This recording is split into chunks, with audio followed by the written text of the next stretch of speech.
जय हिंद दोस्तों, आज की क्लास को रिकॉर्ड करते हैं। लिखा है कि एक गांव में 12,000 व्यक्ति रहते थे। यदि गांव में 52% आबादी आदमी की है तो गांव की औरतों की संख्या क्या होगी। देखो दोस्तों, टोटल होते हैं आपके 100%। 100% में से जो पुरुषों की संख्या है वो कितनी है, 52%। ये हो गए पुरुष। तो महिला कितनी हो जाएंगी, महिला हो जाएंगी आपकी 48%। कहा है तो औरतों की संख्या क्या होगी। 100% को ये कहा है तो 48% निकाल दीजिए। 12,000 का 48%, दो जीरो से दो जीरो काट दीजिए, गुणा कर दीजिए। 12 × 8 = 96 की 6, और 12 × 4 = 48, और 9 आपका हो जाएगा 57, या एक जीरो बचा हुआ है। तो आपका आंसर कितना हो जाएगा, 5,760 हो जाएगा। ठीक है दोस्तों, चलिए अगला प्रश्न आप लोगों को देख पा रहे होंगे कि एक धनराशि पर 4% वार्षिक साधारण ब्याज की दर से 6 महीने के लिए ब्याज 150 रुपये है, तो राशि याद कीजिए। दोस्तों आप लोग जानते हैं फार्मूला होता है P/R/T/100 बराबर SI होता है। यहाँ से P का मान आपको निकालना है। R दिया हुआ है 4%, समय दे दिया है आपको 6 माह, यानी 1/2 वर्ष। ठीक है, और यसाई आपको दिया हुआ है कितना, यसाई दे दिया है 150 रुपये। या रख दीजिए पी। आर हो गया आपका 4%, समय हो गया है 1/2 वर्ष, और बटे 100 बराबर ब्याज कितना, 150 रुपये। 4 से काटेंगे तो कितना आ जाएगा, 2। यहाँ से इसको काटेंगे कितना आ जाएगा, 50। इसका गुणा कर दीजिए, 15×5 = 75, यानी 15×5 = 75, और 2 जीरो लगा दीजिए, यानी 7,500 उसका आपका क्या हो जाएगा, उसका आपका आंसर हो जाएगा। सॉरी, देखे नहीं था, फिर से बोल दे रहा हूँ मैं, फिर से देख लीजिए। तो यहाँ पे क्या हो गया, P/R/T और बटा 100, ये आपका कट गया। 2 से ही काटे हैं 4 को तो 2 आ जाएगा, और यहाँ से आपका 5 है, और जीरो बचा था 50, तो 15×5 = 75, 2 जीरो लगा देंगे तो क्या हो जाएगा, आपका पूरा हो जाएगा। चलिए अगला प्रश्न देखिए। अगला प्रश्न आपके सामने लिखा है कि कैमरे में सेट नहीं हो पा रहा है, यहाँ तक दिख रहा है, ठीक। कह रहा है कि 3 कक्षाओं के बीच का अनुपात 2:3:4 है। यदि हर कक्षा में 12 छात्रों को बढ़ा दिया जाए तो उनका अनुपात 8:11:14 हो जाता है। तो शुरू में कितने बच्चे उस कक्षाओं में थे, तो कितने बच्चे थे उसको हम लोग देख ले। लिखा है कि 3 कक्षाओं के बीच का अनुपात 2:3:4 है। यदि हर कक्षा में 12 छात्र बढ़ा दिए जाएं तो अनुपात बदलकर 8:11:14 हो जाता है। तो शुरुआत में कुल कितने बच्चे थे। देखिए यहाँ पे दिया है 2 बच्चे थे, 3 और 4 के अनुपात में था। प्रत्येक में बढ़ाया गया है 12, तो उनका अनुपात कितना हो जाता है, 8:11:14 हो जाता है। तो दोस्त इसमें से किसी दो को लेकर आप सॉल्व कर दीजिएगा, पास वाले को आपका आंसर आ जाता है। जैसे देखिए, पहले 2 और 3 का अनुपात था, प्रत्येक कक्षा में आपने 12 बढ़ा दिया है, तो उनका अनुपात कितना हो गया है, उनका अनुपात 8, और संबंधी कितना हो गया है, 11 हो गया है। ठीक है, तो इसका देखिए, इसका इसमें गुणा करके इसके इसमें गुणा करके क्या कर लीजिए, घटा लीजिए।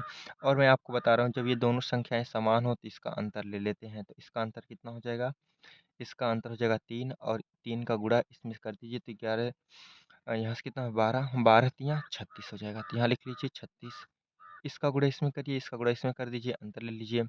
तो यहाँ से हो जाएगा 8×3 = 24, और यहाँ से कितना हो जाएगा, यहाँ से हो जाएगा आपका 11×2 = 22। तो यहाँ से 24 और 22 का आप अंतर ले लीजिए तो कितना आ जाएगा, 2। 2 को कहा है 36, जब 2 को आपका कहा हुआ है 36, तो 1 को कितना कहेगा, 1 को कहेगा 18, यानी 1 को कहा 18। तो पूछा क्या आपसे, तो शुरुआत में तीनों कक्षाओं में कुल छात्रों की संख्या कितनी थी। तो शुरुआत में छात्रों की संख्या यही आपकी थी। यहाँ से देखिए कितना है, 2, 3, 4। अनुपाती की ओर निकाल लीजिए, 2, 3 + 4 जोड़ दीजिए, कितना हो जाएगा, 9। 9 का गुणा कर दीजिए 18 में, क्योंकि 1 बराबर 18, तो 9 बराबर कितना होगा, 18×9 = 162। यानी शुरुआत में विद्यार्थियों की कुल संख्या कितनी थी दोस्तों, शुरुआत में विद्यार्थियों की संख्या कुल आपकी 162 थी। ठीक है, तो देखते हैं इसी प्रकार अगले प्रश्न को। उम्मीद करते हैं मैं आप लोगों को समझा पा रहा हूँ। बस एक कोशिश है आप लोगों को समझाने की, ठीक है? बाकी देख लीजिएगा आप लोग। यदि एक वृत्त की त्रिज्या 14 सेमी हो तो उसका क्षेत्रफल क्या होगा? वृत्त देखो, वृत्त आप पहले ऐसे एक वृत्त बनाओ, वृत्त, ठीक है? वृत्त की त्रिज्या कितनी हो गई? r, तो उसका त्रिज्या r बराबर कितना दिया है? 14 सेंटीमीटर दिया हुआ है। r बराबर कितना? 14 सेंटीमीटर।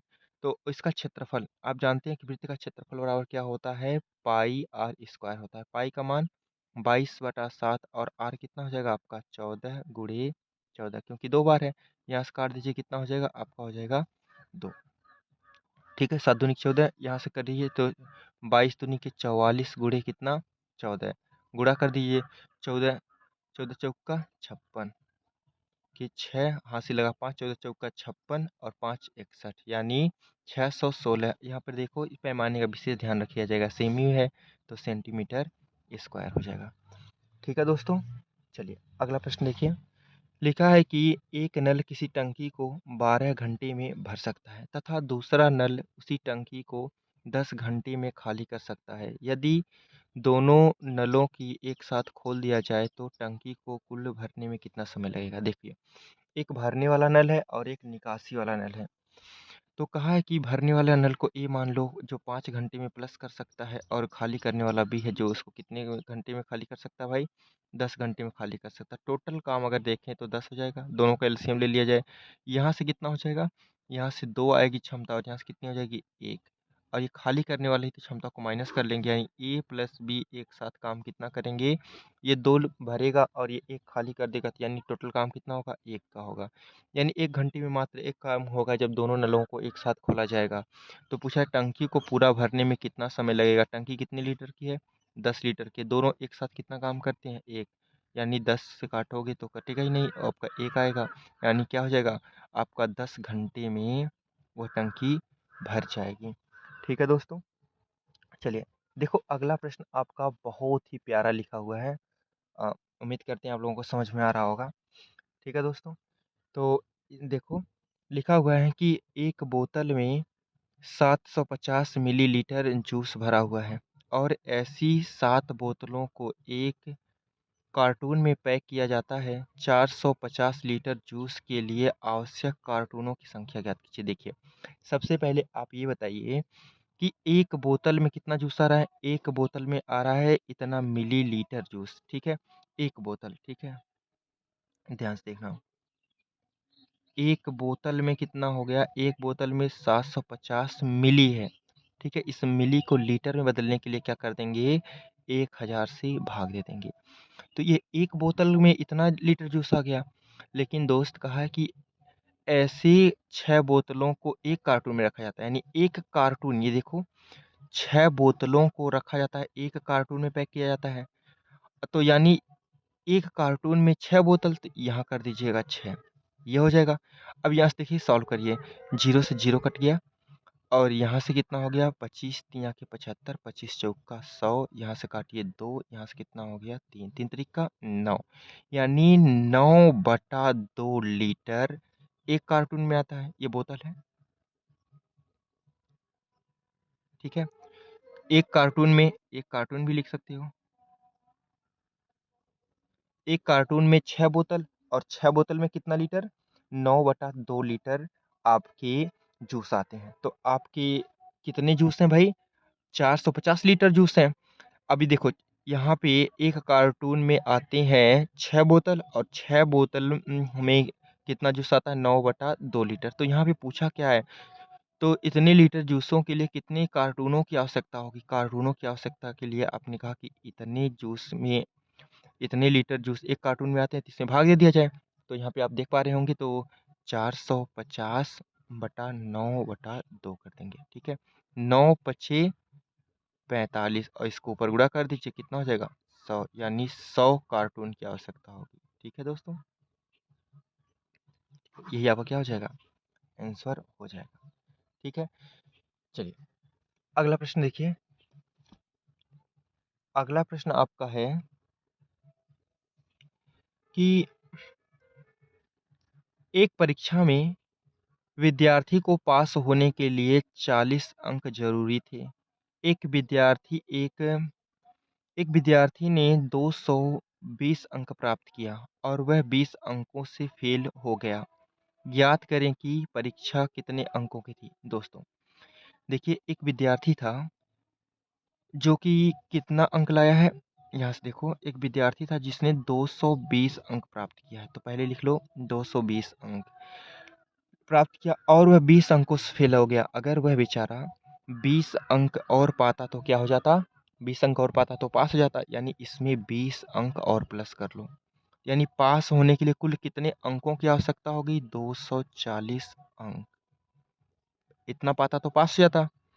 लेकिन प्रश्न को ध्यान से देखो, कहा है कि एक विद्यार्थी के पास होने के लिए आवश्यक अंक कितने थे, 40% जरूरी थे। कितने परसेंट जरूरी थे दोस्त, ये देखो 40% लिखा है ना। यानी यही 40% बराबर ही कितना है आपका, यही 40% बराबर ही आपका 240 है। यहाँ से काटिए, छः, चार का नम चार, चार छः 24, यानी 10% बराबर कितना हो गया, 60। 10% बराबर 60, तो 100% बराबर कितना हो जाएगा, 600। यानी उस पेपर का टोटल पूर्णांक कितना था दोस्त, उसका टोटल पूर्णांक 600 था। उम्मीद कर रहे हैं आप लोगों को ये अच्छे से समझा पा रहे हैं। तो चलिए अगला प्रश्न को देखते हैं। देखिए अगला प्रश्न आपका ये है, अ, अगला प्रश्न मैं कैमरा सेट कर लूँ, थोड़ा सा रुक जाइएगा आप लोग। देखो लिखा है कि एक रेलगाड़ी 40 किलोमीटर प्रति घंटा की रफ्तार से चल रही है। यदि एक खंभे को 18 सेकंड में पार करती है तो रेलगाड़ी की लंबाई क्या होगी। दोस्तों आप लोगों को मैंने बताया था कि जब कोई रेलगाड़ी किसी व्यक्ति को किसी खंभे को पार करती है तो उसे अपनी लंबाई के बराबर दूरी चलना पड़ता है। तो मान लो रेलगाड़ी की लंबाई कितनी है, एल है। ठीक है, आप जानते हो कि स्पीड इक्वल टू क्या होता है, डिस्टेंस अपान टाइम होता है। ठीक है, तो रेलगाड़ी की स्पीड कितना है, 40 किलोमीटर प्रति घंटा है। 40 किलोमीटर प्रति घंटा है, इसको मीटर प्रति सेकंड में बदल दीजिए, 5/18 से गुणा कर दीजिए। और एल अपनी लंबाई कितने में चलती है, 18 सेकंड में वह क्या कर पाती है, अपनी लंबाई को चल पाती है। तो 18 से 18 को काट दीजिएगा, यहाँ से कितना हो जाएगा, 5 चौके 20। ठीक है, यानी रेलगाड़ी की लंबाई कितनी थी, 200 मीटर रेलगाड़ी की लंबाई थी। ठीक है, तो 200 मीटर रेलगाड़ी की क्या हो जाएगी, आपकी लंबाई हो जाएगी। ठीक है दोस्तों, तो चलिए बहुत अच्छे समझा पा रहे हैं। तो आप लोग ये देखिए, ये वीडियो सबके लिए है जहाँ पे मैथ आता है, क्योंकि इसमें मैथ थोड़े से आपके अच्छे हैं, थोड़े से अच्छे हैं, मॉडरेट हैं, इजी टू मॉडरेट हैं। देखो कह रहा है कि यदि 2 टेबल और 3 कुर्सियों की कीमत है कितनी हो, 500 रुपये हो, तो बताओ 8 टेबल और 12 कुर्सियों की कीमत कितनी होगी। दोस्तों ध्यान से देखना, कितना ही आसान प्रश्न है। कहा है कि 2 टेबल प्लस 3 कुर्सी का मूल्य कितना है, 3 कुर्सी का मूल्य आपका दिया हुआ है 500 रुपये। ठीक है, तो आपसे पूछा कितना है, आपसे पूछा हुआ है कि 8 टेबल प्लस 12 कुर्सी का मूल्य क्या होगा। देखो दोस्तों ध्यान से कि अगर इसमें 4 से गुणा कर दिया जाए तो 4 दूनी के 8 हो जाएगा, और इसमें 4 से गुणा कर दिया तो 12 हो जाएगा। यानी ऐसे गुणा कर दो 4 से दोनों बगलों में। ठीक है, यहाँ से कितना हो गया, 8 टेबल प्लस 12 कुर्सी होगी ना, और इधर भी गुणा कर दो, 5 चौकी 20, यानी 2000 रुपये उसका मूल्य हो जाएगा। आगे बात समझ में। ठीक है, अगर आप लोगों को बात समझ में आ रही है तो पढ़ते रहिए।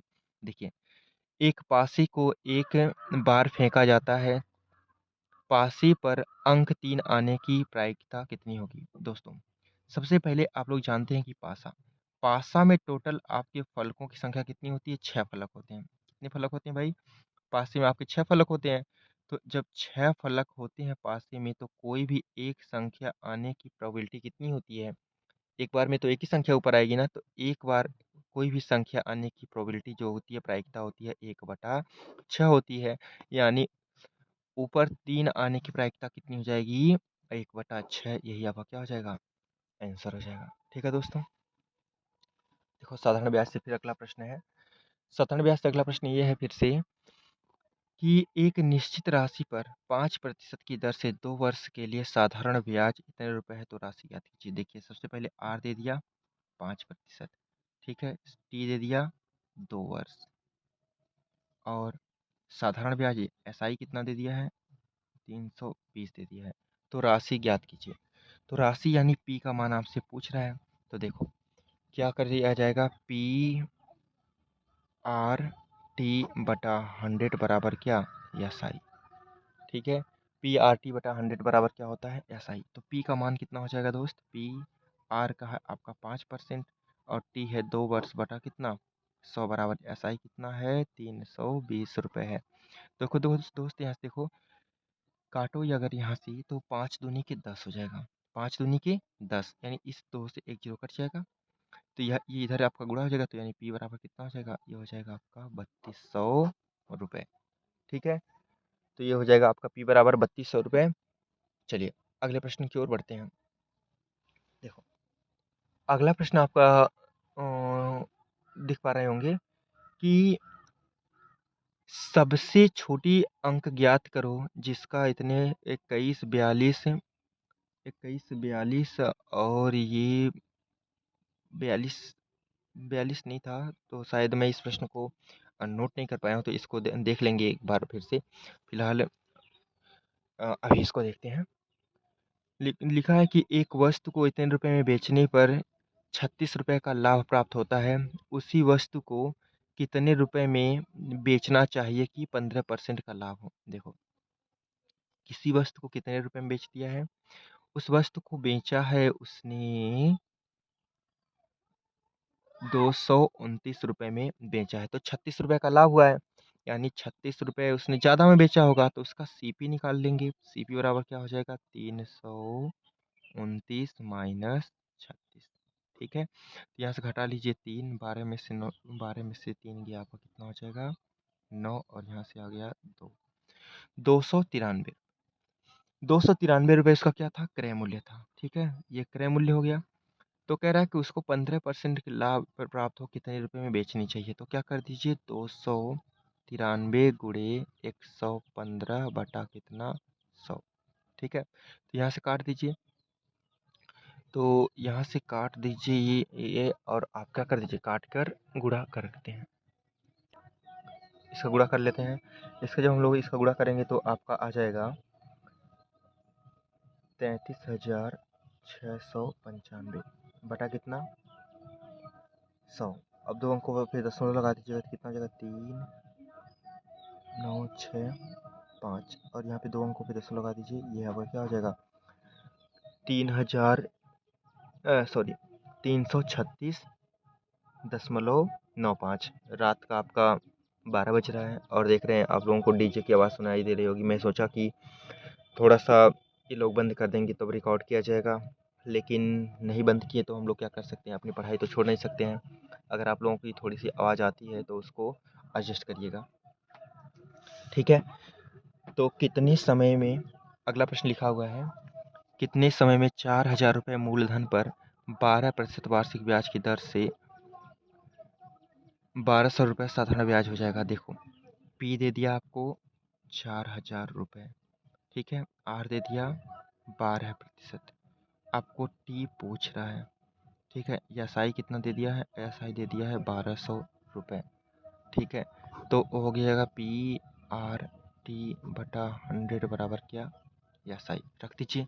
पी का मान हो जाएगा कितना 4,000, आर हो जाएगा आपका 12% और टी ज्ञात करना है बटा कितना 0.00, और यहाँ से एस आई कितना हो जाएगी आपकी 1,200 रुपये। 2 जीरो से ये 2 जीरो काट दीजिए। ठीक है, इस 12 से इस 12 को काट दीजिए, एक जीरो से एक जीरो काट दीजिए, यानी बचा है कितना 10, और 10 बटा कितना कर दीजिए 10/4। 10/4 काटेंगे तो आपका आ जाएगा 2.5 वर्ष में। ठीक है, यहाँ पर क्या हो जाएगा, आंसर हो जाएगा। अगला देखो प्रश्न क्या लिखा था दोस्त, कि 3 साल के लिए जिसमें पहले साल के लिए 8%, दूसरे साल के लिए 10% और तीसरे साल के लिए 12% की दर से इतने रुपए पर कितनी चक्रवृद्धि ब्याज प्राप्त होगी। तो देखो बहुत ही आसान तरीके से देखते हैं इसको। पहले आपको दिया हुआ है, पहले मूलधन, मूलधन पी को कितना दिया हुआ है, पी को दे दिया है उसने 6,000 रुपये दिया हुआ है। ठीक है, अब ध्यान से देखिएगा कि मैं इसको कैसे करता हूँ। देखिए, तो यहाँ पे हो गया आपका 6,000 रुपये मूलधन। इस पे 3 अलग-अलग रेट हैं। पहले वर्ष का आपका है पहले साल के लिए 8%, पहले साल के लिए 8%, दूसरे साल के लिए 10% और तीसरे साल के लिए 12% है। ठीक है? तो इसका पहले आप निकालिए 8%, तो इसका 8% निकालेंगे, 2 जीरो कट जाएगा। 8 छक 48 यानी कितना हो जाएगा आपका 480 रुपये हो जाएगा। फिर इसका निकालिए कितना आपका, इसका निकालना है आपको 10%, तो 6,000 का 10% कितना हो जाएगा 600। फिर इसका आप निकालेंगे कितना 12%, तो 2 जीरो कट जाएगा परसेंट के लिए, तो यहाँ से कितना हो जाएगा 12 छक 72, 12 छक 72, 720 हो जाएगा। अब देखिए, ये पहले वर्ष का हो गया, ये दूसरे वर्ष का, ये तीसरे वर्ष का हो, लेकिन अगर चक्रवृद्धि ब्याज में पहले वर्ष के ब्याज पर ही ब्याज लगता है, यानी इसके लिए ये भी ब्याज होगा, तो इस पे ब्याज कितना लगेगा 10%, क्योंकि दूसरे वर्ष का ब्याज 10% है। तो इसका 10% अगर आप निकालोगे तो कितना हो जाएगा 48 रुपये हो जाएगा। ठीक है? ये तो दूसरे वर्ष तक का ब्याज कंप्लीट हो गया है। अब तीसरे वर्ष पे देखो, तो तीसरे वर्ष के लिए आप इसके पहले ये 3 ब्याज दिख रहे हैं आपको, यानी सब पर आपका कितना कितना परसेंट लगेगा, सब पर आपका 12% का ब्याज लगेगा। तो यहाँ से अगर हम लोग इसका 12% निकालते हैं तो वो आ जाता है आपका 57.6 आ जाएगा। ठीक है? अब इसका भी 12% निकालेंगे, इसका 12% निकालेंगे, 2 जीरो कट जाएगा, 12 छक 72 रुपये हो जाएगा। ठीक है? अब फिर इसका भी 12% निकालेंगे, क्योंकि ये भी तो ब्याज ही है ना दूसरे वर्ष का। इसका 12% निकालेंगे तो कितना हो जाएगा 5.76 होता है। अब ये टोटल जो हो गया आपका, ये टोटल आपका चक्रवृद्धि ब्याज होता है। तो इन सबको जोड़िए, इन सबको आप जोड़ेंगे तो आपको मिल जाएगा 19,83.36, यही क्या हो जाएगा आपका, यही हो जाएगा आपका चक्रवृद्धि ब्याज। ठीक है दोस्तों, तो उम्मीद करते हैं समझा पा रहे होंगे आप लोगों को। ठीक है, तो बढ़ते हैं आगे। देखिए, लिखा है कि 8,961 में कौन सी छोटी संख्या को जोड़ा जाए कि वह संख्या इतने से पूर्णतः विभाजित हो जाए। तो देखिए दोस्तों, कौन सी संख्या सबसे पहले जोड़ी जाए, तो उसको निकालने के लिए हम क्या कर देते हैं। सबसे पहले 8,961 को भाग दीजिए किससे, 84 से। 84 से भाग आपका एक बार में चला जाएगा, तो यहाँ से कितना हो जाएगा 84, घटाएंगे तो कितना हो जाएगा आपका 5। ठीक है, कट जाएगा, 6 उतर जाएगा, नहीं कटेगा, जीरो बढ़ा लेंगे और एक उतर जाएगा। अब ये कितनी बार में जाएगा, अब ये आपका जाएगा 4 बार में। ठीक है, 4 बार में गया। अब यहाँ से देखिए कितने बार में आपका हो जाएगा, यहाँ से आपका गया है 4 बार में, तो 4 बार में आपका 4 बार में जाएगा। देखते हैं, 4 छः 24, 4 बार में नहीं, 6 बार में जाएगा। कितनी बार में, 6 बार जाएगा। तो 6 छः 24 के 4 हो गया। अब यहाँ से 8 छः 48, 48 और आप जोड़ दीजिए कितना 2, 50, घटाएंगे तो आपका कितना शेष आ गया, शेष आ गया आपके पास 57।